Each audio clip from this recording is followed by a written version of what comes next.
Hello everyone, Voodoo here, and in today's video, we're going to be going over a bit of a beginner's guide for Havoc Demon Hunter. Havoc's one of those classes where it's pretty complex and there's a lot of depth to it. So we're going to go out here, lay down the basics, set up some groundwork, give you guys a simple build, and then talk a little bit about the more advanced build for a new player or someone newer to WoW who wants to pick up Havoc Demon Hunter. This won't be super in-depth, this won't be all the tips and tricks. Maybe, if you're a newer player, you might learn something, but it's going to be really just the baseline. What is Havoc? Here's an easy build to play. Here's a build to upgrade to, all that stuff. So if you like the video, make sure you like, comment, and subscribe. Goose is here as well. And we're getting close to 10,000 subscribers, which is crazy. So thank you all so much. And let's get on to the beginner guide for Havoc Demon Hunter. So first off, what is Havoc? Havoc is a builder spender spec focused around using the demon inside of you to deal damage to enemies. Now, the resource is called Fury, and you can see on this weak aura I have, which isn't base, but if you go into your options, there is an ability to show it. It's called Personal Resource Display. You can turn that on, it'll show your Fury for you. But Fury is the main resource they use, which is built up by builders and spent on spenders. Now, your main source of Fury income baseline is going to be something called Demon's Bite. However, most talent trees get rid of that and swap into Demon's Blades, which means that your auto attacks just passively generate Fury. So we go up to this little dummy here. You can see I'm just going to generate my Fury as I go here. Other important builders are going to be Immolation Aura, which is a nice little dot effect that gives you some Fury and also has some added benefits in the talent tree. Stuff like Fellblade, which is just an active that you push and it gives you Fury. Things like Sigil of Flame, and then with talents, something like Vengeful Retreat, which is a backflip. However, we'll get to that a little bit later. And then here's Sigil of Flame. So you build up your Fury and then you want to spend it. Now, what do you spend it on? Now, you have three main spenders baseline. The first of them, the most basic, is going to be Chaos Strike, which actually isn't even on my bar right now, so I need to grab that. This is Chaos Strike. It is always available. It costs 40 Fury, and it's simply a single target hit to whoever you're facing. There's also a chance to refund it, which is a different, it's just a baseline thing. But I just push it, and I just deal some damage to the target. The other major Fury spender is Blade Dance, which you just push it, and it's a little AoE thing, deals more damage to your primary target, hits all enemies around you. That's on a roughly 8-second cooldown, but that is lowered by a stat called Haste. So again, we're going to use it here. It does AoE damage. Now, the last baseline ability, which I'm saying baseline because you get it at level 10, is I-Beam. I-Beam is important as one of our main cooldowns outside of Metamorphosis, which we'll get to in a second, because it's a channeled thing in front of you that deals damage and then turns you into a demon because of the talent Demonic, which we're always going to take. Now, when we push I-Beam, it's going to deal damage to all enemies in front of us like this. It's going to deal damage. It's going to generate Fury if you have talents, and we're going to be in a demon form. In this form, our Blade Dance is upgraded to Death Sweep, and our Chaos Strike is upgraded to Annihilation. And both of them deal a ton more damage. Because here, Death Sweep did a good amount of damage, and so did Annihilation. So they turn into them, they're upgraded, and they deal more damage. Now, the other way to get into that demon form is with our cooldown of Metamorphosis, which is on a 2-minute cooldown because of the talents down here that reduce it. Now, you use Metamorphosis, you hop in the air, and you come down transformed. And while transformed, again, you can see that Death Sweep and Annihilation have been transformed. Annihilation does more damage than Chaos Strike does, and Death Sweep does more damage than Blade Dance does. Also, while you're in this form, you're going to get Haste. You see my Haste is pretty high here. But if we look up at the buff, we can see I have 20% Haste, 10% Leech, and an upgraded Chaos Strike and Blade Dance. So those are the baseline things for Havoc Demon Hunter. Other important things are just their mobility. Fell Rush is a great mobility tool that allows them to get around really, really easily. We have other small cooldowns in the tree, such as the Hunt, such as Essence Break, which are just damaging things. Essence Break is a small amp on Chaos Strike and Blade Dance, which we use, which I'll get to later. The Hunt is just a thing we push on cooldown. It's a little AoE thing, and I obviously don't have it on my bar for some reason. But if we drag it down here and we use it, you can see there, boom, goes out. Essence Break does that, and then people take more damage. In terms of defensives, you have something like Darkness, which is a group defensive that gives them 20% chance to dodge. You have something like Blur, which is just simply a 20% DR on a 1-minute cooldown. And we have things like Netherwalk, which is up in the tree here, which is a 3-minute immunity. So when I'm using this, I'm immune from damage. That's kind of the basics to Havoc Demon Hunter, and obviously there's a lot more in-depth in the talent tree, but those are kind of the main ideas about the spec and how all the buttons work and what they do. Now, if you're a brand new player, we're gonna hop over to talents now, and I'll give you 2 talent trees for single target and 1 or 2 for raid. For Mythic Plus that I would recommend just learning and practicing. So in terms of talent trees, there's kind of 2 different things for Havoc. There's ones called no mover or low mover, I guess, and one's called like the mover variants, which can use inertia. For a brand new beginner player, I would recommend starting off with the no mover builds. In single target, they're pretty much the exact same. In AoE, they are worse by like 10+%. Single target's like 3% behind. But they are a lot more comfortable if you're brand new. However, if you do care about damage, I would recommend learning the movement builds, as they will end up being better for you in the future. Anyways, this is the no mover build. I think it's really good for beginners. It's really simple. There's not a ton of things you have to remember. You have basically one 40-second cooldown to juggle, one 2-minute cooldown to juggle, and then I-beam, which I guess you also have to juggle, but that's like a 20-second. This one's really good at you just push buttons. There's not a lot of movement, not a lot of thinking. You're basically much just pushing buttons as they light up, and it's really good for you that way. There's Mythic Plus. If you want to do the no mover route, then I would recommend something like this. Actually, this is a little bit outdated. Let me just turn that into that. I would recommend something like this. This ends up taking all of the strong AoE talents, like all the Rage, Fire, Immolation Aura stuff, Fire Inside, which gives you more Immolation Auras, something like Glaive Tempest, which is another short cooldown, but you don't really use any of the movement stuff. You're still taking an Initiative, which is one of the movement abilities, because it just gives you crit, but overall, pretty easy as well. Not a lot of things to think about. You're kind of just pushing your buttons on cooldown. If you want to go a little bit further and graduate from that, then this is going to be, wow, this is outdated too. One second, I have this on for Prog. Anyways, this is going to be your single target build for raid and just in general. With using the movement stuff, you're taking tactical retreat, so you're using vengeful retreat, you're taking unbound chaos, so you're fel rushing, you're taking inertia, so you're doing all that. So pretty easy stuff there. And then for Mythic Plus, you can use either, you can use this one, or you can swap out Essence Break for Glaive Tempest. Pretty much the same. Glaive Tempest is going to be a little bit easier for newer players, but it's good to learn Essence Break as well. The damage they do is pretty much the exact same thing. So you have all these different talent choices. There isn't really one that's better than the other. They're all viable between each rank, but I would recommend trying to learn the movement stuff, which we'll go over. But if you're brand new, then the no mover stuff is fine as well. So we'll talk about the no mover rotation very quickly, because it's pretty easy. You want to start off with the, just building Fury, so Sigil of Flame, Immolation Aura. Then you want to use I-beam, followed by the Hunt. Then you're going to use one Chaos Strike, Essence Break, Death Sweep, Meta, Death Sweep, followed by another Chaos Strike, and then one more I-beam, and one final Chaos Strike. From here, literally, you are just pushing all of your buttons on cooldown. Now, the only thing you need to remember to do is to line up I-beam with Essence Break.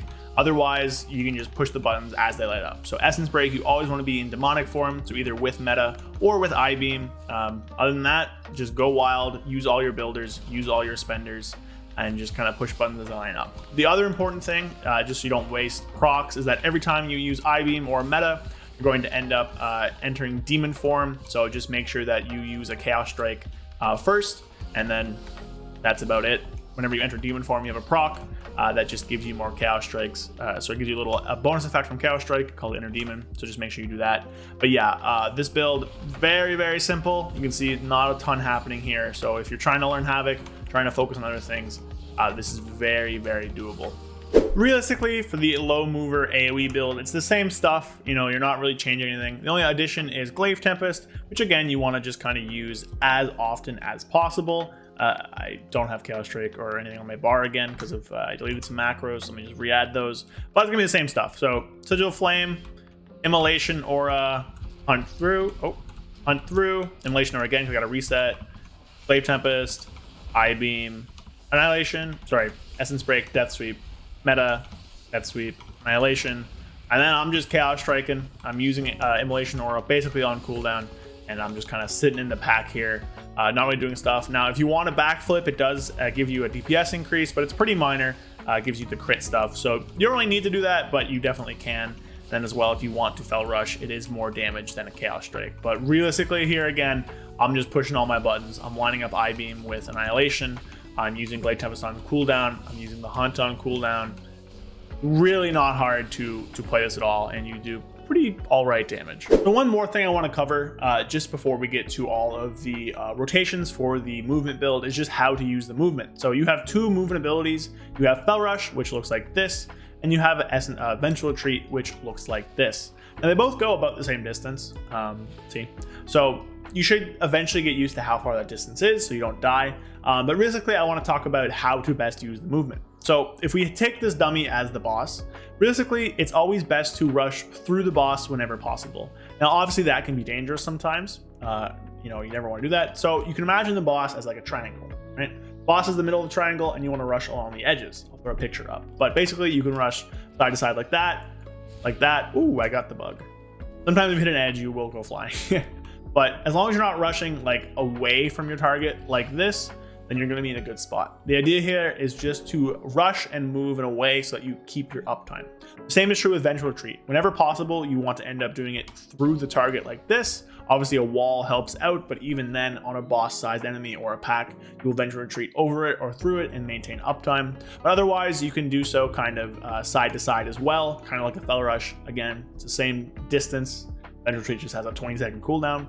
But the one thing you never, ever want to do is vengeful away from a target unless you really need to. I know I did it.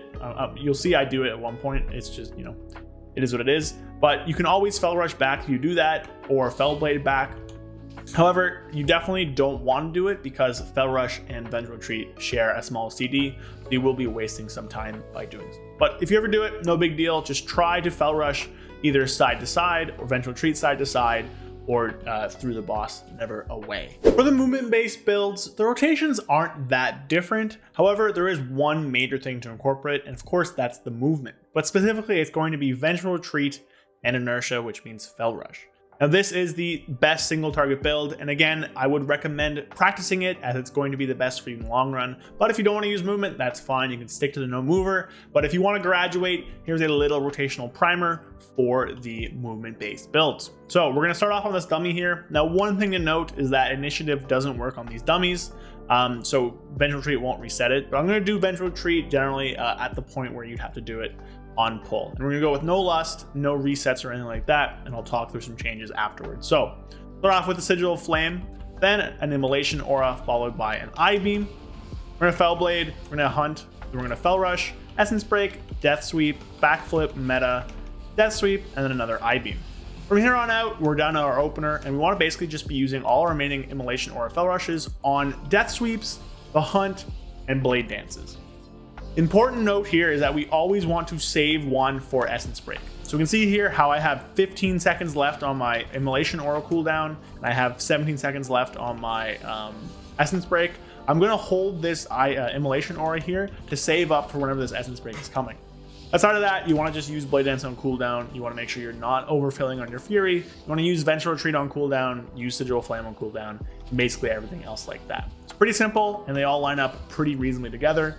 Whenever you get your essence break back, you want to use immolation aura, backflip plus eye beam, fel rush back in, essence break, death sweep, and then 2 annihilations. And then often you'll get the hunt back up here as well, and you can just use that. And then you can just spend the rest of your immolation auras and stuff, and your death sweeps, and all those things. Whenever you do that opener I just did, not the opener, but the essence break window with your meta, instead of doing 2 annihilations, do essence break, death sweep, meta, death sweep, instead of the 2 annihilations. On pull's a little different because you have inertia initiative already, but off those ones it's going to be a little bit different. So that's really it for the single target rotation for Havoc. It's not too complex. It's all important, just managing your immolation auras, saving one for essence break always, using the rest on blade dances, death sweeps, and the hunt whenever possible, and then just not overcapping on fury and using your buttons basically on cooldown. For a simple AoE rotation, we're going to be using the Glaive Tempest build because I think it's a little bit simpler. However, essence break will play very similarly, especially that in single target. The main difference between AoE and single target is going to be Ragefire. Ragefire is a passive that stores up damage dealt by critical strikes from your immolation aura that at the end of the ability pops it and does a big amount of damage to all targets nearby. That amount of damage is equal to the amount stored inside of Ragefire. So the main thing here is just to make sure you're in the pack whenever Ragefire explodes, and just kind of use all your buttons and you're going to end up doing pretty good damage. Glaive Tempest is a little bit easier to play because you don't have to focus around the essence break window, but they do have the same damage potential. They do like the same damage overall, so you can really play either. Now, in AoE, there's no one right opener. There's a few different variations. Realistically, as long as you have inertia for your entire opener and you're not missing your Rage Fire explosions, you're going to do pretty much the same damage. So whatever you do doesn't fully matter. But here is a bit of a sample opener you can use. And again, I'm not going to use a trinket here, but if you have trinkets to use them with kind of the first I-beam. So realistically speaking, we're going to start off with a Sigil Flame as we come into the pack, pop an Immolation Aura. I'm going to use Fel Rush here, use I-beam, then use the Hunt, use Glaive Tempest, Fel Rush again with Immolation Aura up, Death Sweep, meta, backflip, Death Sweep again, and then another I-beam. So doing that kind of gets everything off to the races. You use all your abilities with inertia up. It's a little bit tight. You can definitely use Glaive Tempest beforehand without inertia. But after that, you want to just kind of use all your abilities on CD as close as possible, and you want to use your inertia windows on big AoE damage things like Death Sweep, like, you know, things like Glaive Tempest, like the Hunt, and all that stuff. So in AoE too, one small thing to remember is that the Hunt's AoE portion is much more important with the dot than the initial hit. So as long as you have it rolling for some part of the dot, you are going to be in a good spot. So here I'll just wiggle around and spread it out. I'll have I-beam coming up soon, so I'm going to backflip, Fel Rush through, I-beam, Death Sweep. So realistically, it's not too hard as long as you're not overcapping Fury. You're using your inertia windows on things like Death Sweep, Glaive Tempest, the Hunt. I-beam's really good in AoE because of Collective Anguish. As long as you're doing those things, you're going to end up doing pretty fine. And just remember to stay in the pack whenever Immolation Aura explodes. So that is going to be it for my quick little starter guide for Havoc Demon Hunter. So if you're brand new for Havoc, I hope this helped out with getting an idea of what the abilities are, what talent builds are, exist out there, and just a simple opener and rotation. If you want more in-depth stuff, I have a ton of guides about it. If you want a more in-depth M+ guide, you want a more in-depth raid guide, stuff to craft, gear, stats, all that kind of things, you can check out my other videos. I wanted to keep this one pretty straight to the point on just, this is the abilities, these are the talents, this is how you use them to help out newer players or people who don't really know what they're doing yet. So if you're one of those people, I hope this helped. Again, you know, we're super close to 10,000, so if you're new here, I really would appreciate a sub. Otherwise, drop a like, drop a comment, and I appreciate you all for checking out the video. You guys are amazing and awesome, and I'll see you guys all next time. So thank you so much. Hope you guys have a good weekend. Peace. A big thank you to all my channel members. Thank you Sky Elk, Fede Gregori, Andrew Kino, Guillermo Lamas, Period, Brad Wisniak, It's Bulk, Magic Man 133, and Howley. Thank you all so much. You guys are amazing, and I really appreciate the extra support. If you guys want to support me, consider becoming a channel member below. You get access to exclusive videos and some emotes to use in comments and stuff, as well as a special part of my Discord. So thank you all so much. I really appreciate it, everybody, and I'll see you guys next time. Peace.